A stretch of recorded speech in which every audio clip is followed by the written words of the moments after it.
How many of us, I wonder, can remember our own baptism?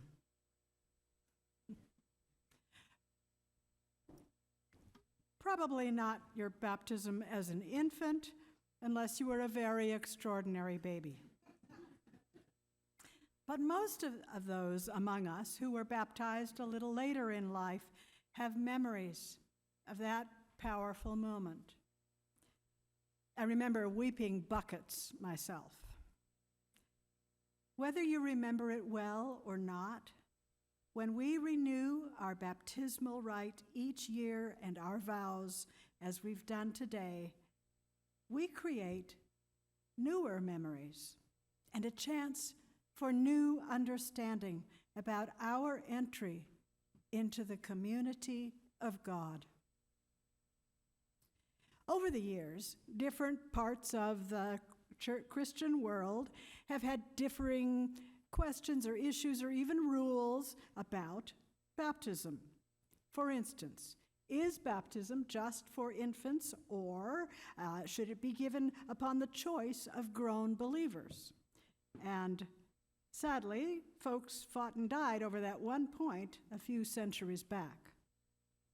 Should we immerse? Is that the best? Is it okay to pour? What about sprinkling? Should we wear a white gown or not? Should we follow the good old way by going down to the river?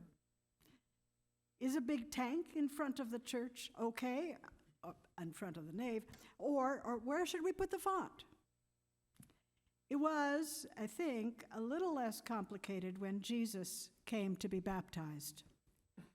The River Jordan is there waiting, and so is his cousin John, who's been baptizing crowds for some time now. It's true, John the Baptizer protests at first. I need to be baptized by you, and do you come to me? John knows who Jesus is. He can't imagine how such a switch in roles could be right. But this Jesus is the one who emptied himself when he took on human flesh, who consented to be remade in a body on earth so that he could be part of us and we part of him. Jesus doesn't need to be baptized, John thinks, because after all, Jesus has no sin to be washed away.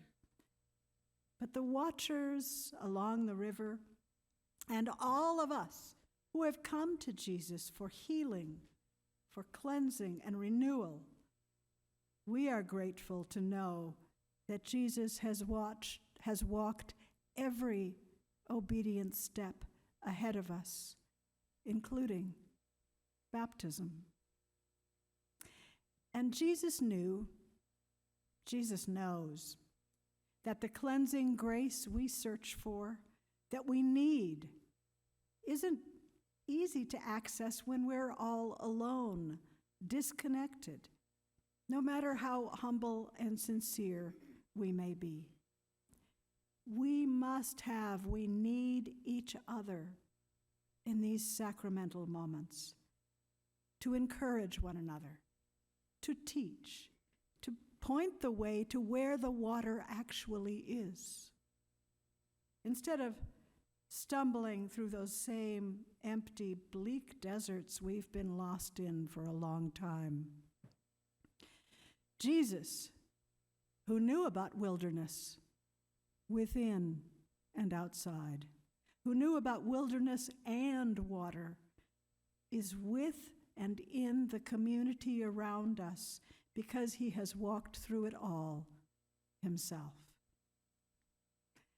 When some sleepy baby or wide-eyed toddler, or some of us grown-ups who just can't stop our tears, when we and they bow our heads and yield to the outpouring of water and the blessing of oil, the act really should be surrounded by ones who welcome us, who know and truly love our blessed, damp heads and sometimes squalling hearts.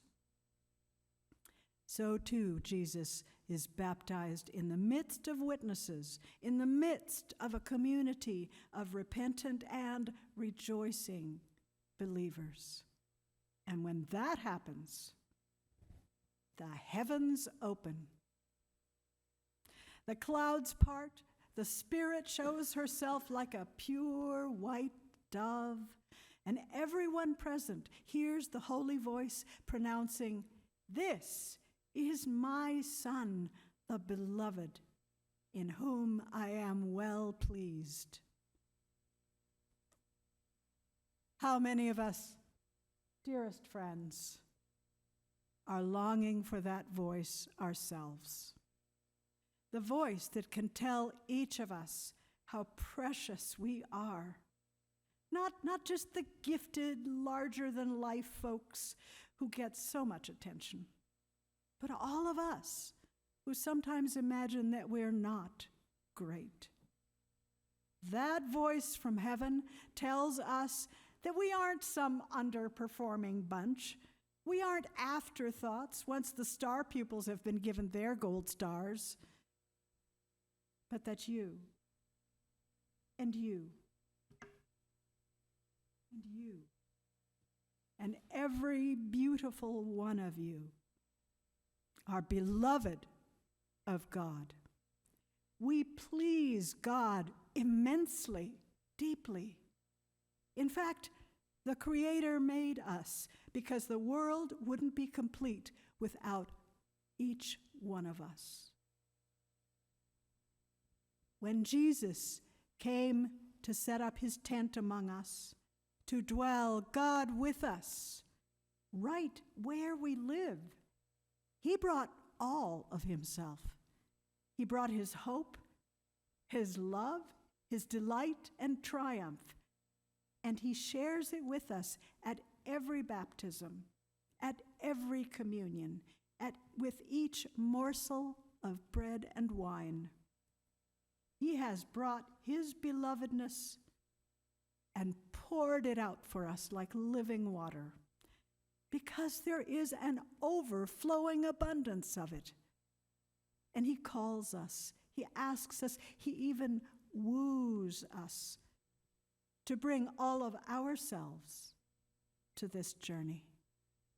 Our gratitude and joy, our strength, and our doubts and fears, they are welcome too. All of those are needed in this community so we can build a stronger, more courageous fellowship of love and service. A fellow deacon told me just this last week about what her priest says every time a baby is baptized in their church.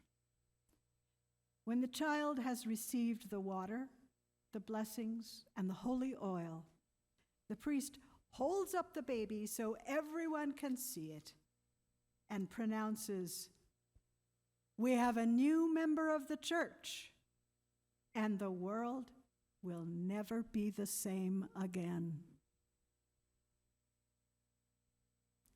Dear world changers, dear images of God, dear most beloved ones, receive the living water. Know you are eternally beloved, and rejoice.